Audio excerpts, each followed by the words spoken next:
This is me new on the job at the Winnipeg airport as an airport police person. Carol Briggs looks back at photos and news clippings, marking a milestone for women with the Royal Canadian Mounted Police.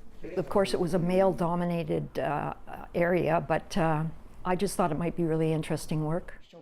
Briggs, who was between jobs, was among 32 women in the country who signed up to become RCMP officers nearly 50 years ago.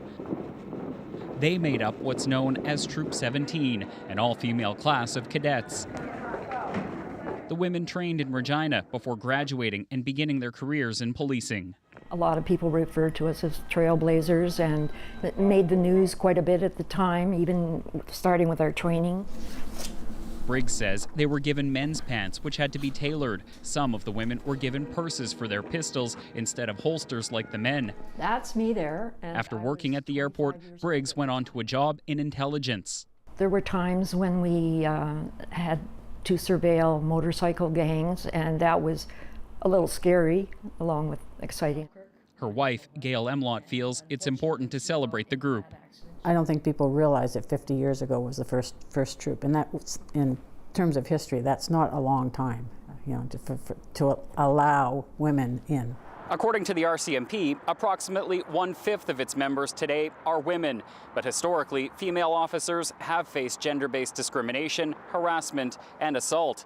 More than $125 million was paid out to 2,300 members as part of a class action settlement, and a report called on the RCMP to address those issues in the workplace. Some of them were unfortunate enough to work, I guess, with some men who weren't so accepting. Long hours and overtime eventually wore on Briggs, and she left the RCMP. I'm very grateful to have worked with all the women that I did in training, and I'm very proud of them all. Their perseverance and contributions to the police force will be celebrated in Regina this coming weekend. It's kind of hard to believe. At a reunion, bringing together the group who helped pave the way for women in policing.